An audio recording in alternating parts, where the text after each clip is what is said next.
Welcome to this video.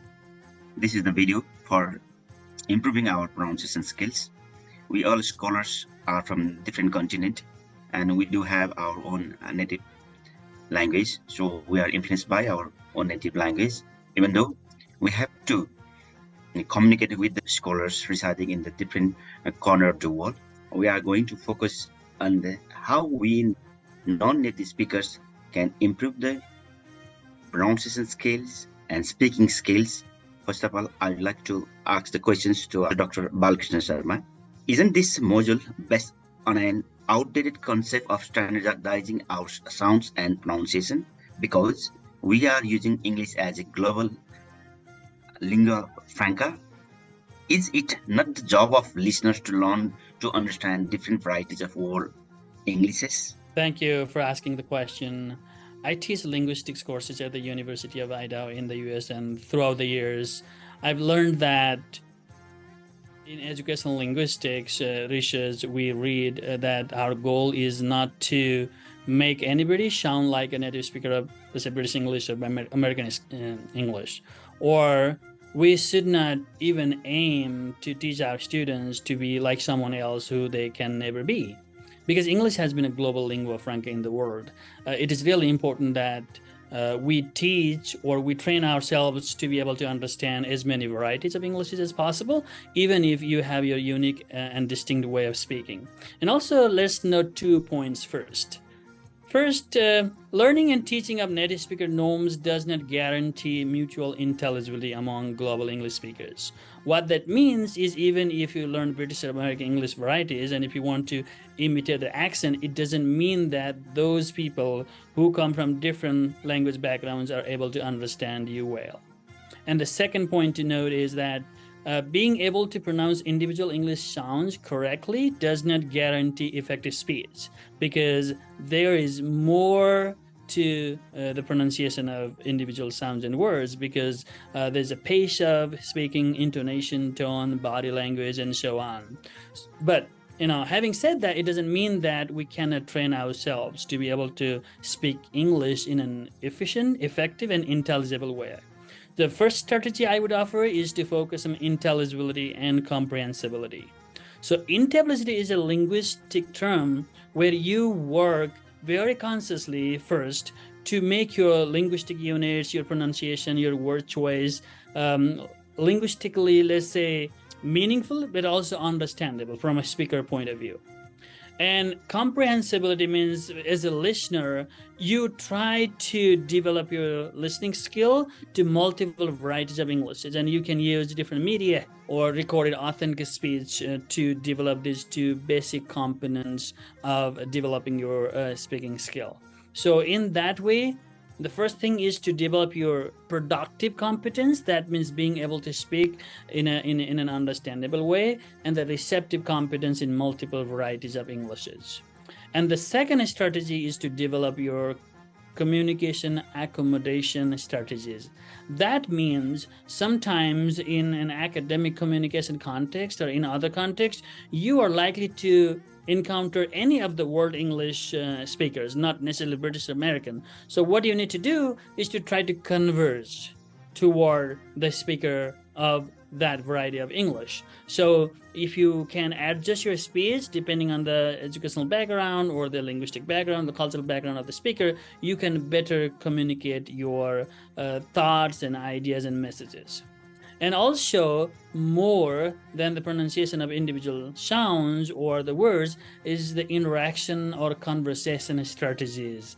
That means being able to ask questions, clarification questions or repetition questions is as important as being able to pronounce certain sounds, or being able to paraphrase certain words, use synonyms, use the body language. So think of different strategies that you use. Or let's say claim the floor when you are speaking and then somebody else is speaking, and sometimes you don't know when to jump in. So being able to find the right spot to jump in and take the turn is also equally important, and more important sometimes than the individual pronunciation. But also we keep in mind that language and power are quite related. So as a result, speakers of marginalized English varieties need to learn more, let's say, standard or more prestige varieties, and then I think other speakers will offer more practical strategies in terms of how they developed their speaking and conversation and communication skills. So I'll pause here and then I'll jump into the conversation later when it's appropriate. We'll move to the second questions. This question goes to the Sham Sharma. How useful is to identify different or difficult sounds and practice sounds or words in isolation? Because I go back to my own normal in actual speech when speaking faster. I would like to build on what Balakrishna was saying. I fully agree because it comes from the expert knowledge, research knowledge about the topic of speech and communication, pronunciation and intelligibility. In fact, I learned from him about this issue. One thing that I'd like to add related to your question is that if you are living in America or Britain or India or Japan, then in that situation, the people around you speak a certain variety. In that situation, if you want to speak in a way that they can understand, that can be a specific kind of situation where you try to learn to move, converge, in the words of Balakrishna, converge in that direction.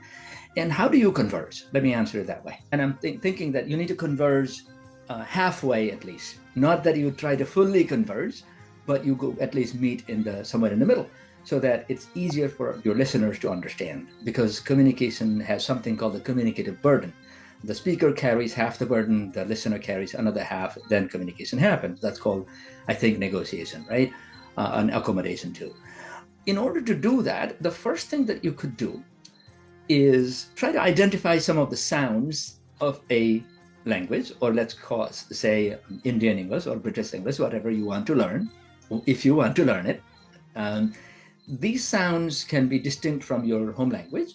And that's one strategy that I learned as an undergraduate student. So I realized that my language does not have 4 of the sounds in English, so I practiced them. I realized that my language has very similar, but not really exactly the same, 6 sounds, for example, and I practiced them. The moment I practiced those different sounds that I could not produce, or similar looking sound that I confuse with a different sound in my language, once I practiced those by isolating, and I also practiced them by making a list of words, then I was able to do that. For example, think of something like ba and ba. In the Middle East, ba is replaced with ba, right? So if someone is calling the police a bullies, and party a party, and Peter a beater or bitter, if your friend's name is Peter and you call him bitter, they may not be very good, right? So with things like names that are local, or sound will make a difference in your listeners' ability to understand, their comprehensibility, then in those situations you can isolate and target and improve. Now, I'm only talking about when you want to, or in a pedagogical context or a local communicative context, you are trying to do that. Beyond isolating sounds and words with those sounds, you can also compare the 2 kinds of sound that are confusing you. Party, bardy, party, bardy, or party, bardy, party, bardy. Whichever it is that you want to say, party or party, it's okay, depending on the context and the writing. But if you're saying bardy outside of the Middle East, where people don't understand that's a party, then you might need to isolate that and put in a word context, and put in a sentence context, and then put in a conversational context, and maybe just practice that with a tool, or when you are reading, or when you're communicating, or ask someone to catch you. So those are the ways in which I learned to improve. Then there is also fluency, not exactly accent, but conversing in terms of, like, if you're speaking in a heavily Indian accent and you sound like you're singing to a speaker in Japan, then maybe you can sound less like the Delhi English, which is like, I was trying to say that the problem in the, and it sounds like, why is this person doing this? That is distracting to the other person, right? So you can move away if you want. So that consciousness is what I'm thinking is necessary. Not that everybody should do it, but if you want to do it, if you need to do it, if you decide to do it, then these are consciousness building all the way from sounds to pronunciation of words to accent. This kind of consciousness can help you to do what you want to do Again, building on Balkrishna's very important note, don't think that you need to have to, but it is when you want to and it helps and you are in that context and that is your learning goal.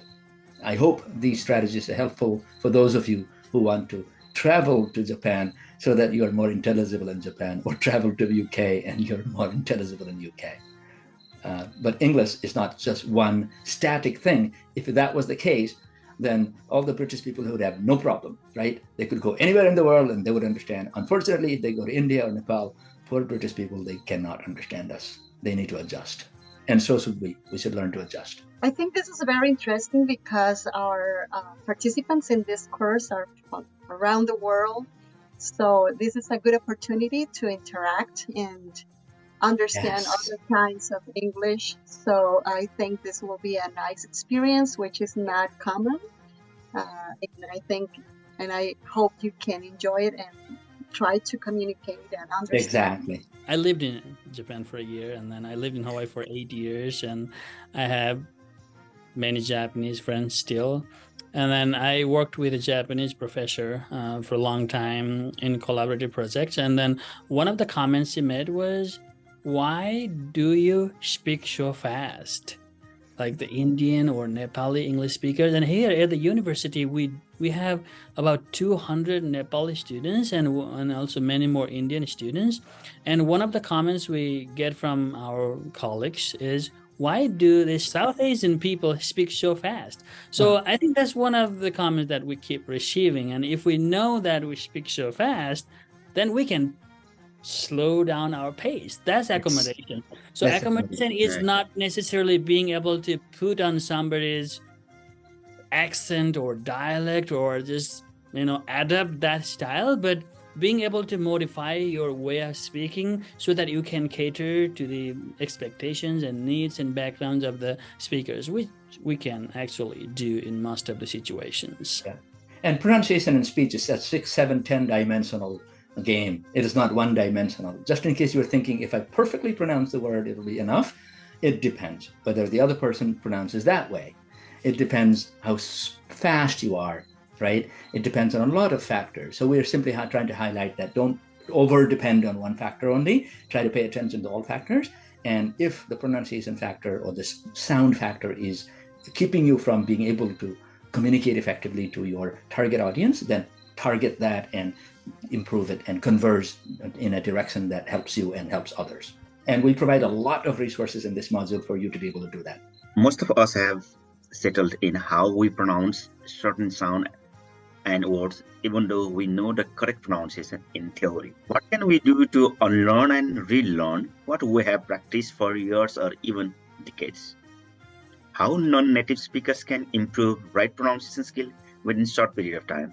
It's my own personal experience and personal thought that different accents is okay, but pronunciation should be correct, because English is not our native language, and we have to, of course, follow the native speakers. I mean, in terms of pronunciations.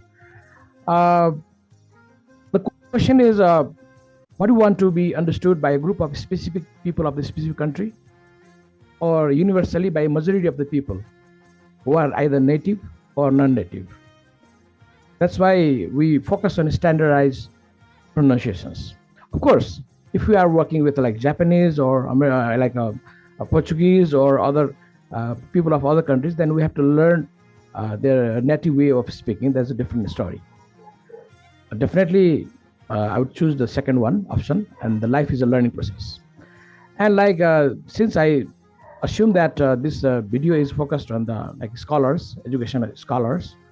So first of all, like in most of the cases, what I found here, like in our education sector, over the decades, what I found is like people, I mean, we professors and teachers, we have developed the attitude of like, I know many things, which is the bottlenecks for further learning. So we must shed off that kind of concepts. And we have to replace that concept with, I know something, but I don't know many things, because this is not our language, our native language. So now is the beginning. Like as Levin Kurt has said, like if you want to change, then you have to unfreeze your thoughts.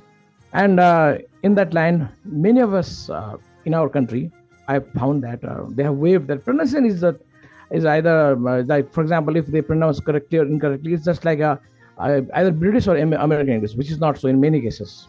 That's why like we have found lots of scholars here who have done like is kind of a product selling, like our thoughts, our knowledge we are selling to the world. So we are very good at conceptualization stage, all through the like design stage, production stage, but we fail at what packaging and marketing stage. But many of the people, they just judge you not the way you have to be judged, that you deserve because of the wrong kind of pronunciation you make. That motivates you to learn. So how we should learn to pronounce pretty well? YouTube and Google have been the two sources of getting informations about how to pronounce English words correctly. And every day you have to try to I tried make a exhaustive lists of the words that have been pronounced incorrectly, because you can just like type like 100 or 1000 words which have been mispronounced. Then they will give you a lot of like a exhaustive list, so you can jot it down and just do it. One thing that practice it regularly. I suggest you to download one dictionary that is called WordWave, which is free of costs, and install it on the computers. So whenever you come across any doubtful or confusing words, either in a PDF file or Word file or online, then just do one thing like Control on the keyboard and right click, and the word comes there. And if you just press the music sign over there, the pronunciation is there also. The phonetic symbols is also there. For even the commonest of the words that you are 100% sure that this is the like I've been speaking it correctly, but you'll be surprised that in many cases you might not have pronounced it correctly, because you are not native speakers and you have grown up listening to your elders or your elder professors who have been pronouncing it incorrectly. And once you just do it in a regular basis, then you have got 100% authenticity and confidence that you develop. And second thing what I've done is, people used to say, I mean, my professors used to say that watch BBC and you will just learn how to speak correctly. But that didn't work for me, because I was not very much interested in politics. That's why what I suggest is pick out the topic of your interests. So some guys are interested in movies, some maybe in sports, politics, culture, conspiracy theory, geography, environment, spirituality, psychology, history, whatnot, virtually anything on the planet possible. In the beginning, you can just like press the subtitles, and you can just along with the contents, you can also watch the subtitles for clarity. And later on, when you master the art of that pronunciation, you should just close the subtitles, and you can depend more on lip sync to figure out the meaning of the pronunciations. That I have done it over the years. So lastly, just I have made the exhaustive lists of like commonly mispronounced words like assumptions, consumptions, strategy, strategic, so that most of the people around the world will understand it. Like career, instead we say career. So elite, some people say like examine. So it is better to speak examine. Dichotomous, many of us say like Italy or botany. It should be botany or Italy. I've made a lot of exhaustive lists. I can provide you if you want it, because I've just done the hard work over here. So this is how we can just improve our pronunciations, so that we can be understood universally by majority of the people. Of course, I agree with our previous speakers that if you are in Rome, then do what the Romans do. If I will be in China, then of course I will emulate that. But I don't know in which countries we are going and we are interacting with. There are almost like 215 countries in the world from the business perspective. Thank you very much. Thank you, Professor Shrestha. Thank you. In particular, I like how you are pushing back a little bit on there are two ways of looking at it. One is the more pragmatic way of speaking, doing in Rome what the Romans do. The other one is to be a little more intelligible for the larger group of people by going the standard way. It's your choice, but it's our job to let you know that there's not only one way, right? My way or the highway. Are there academic specific areas for improving speech, and if so, what are some strategies for improvement?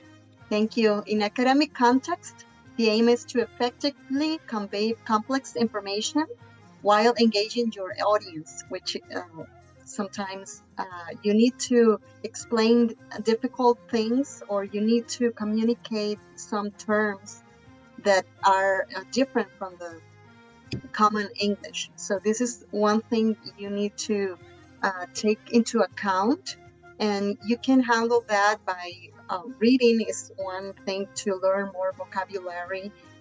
My colleagues have expanded on clarity and pronunciation.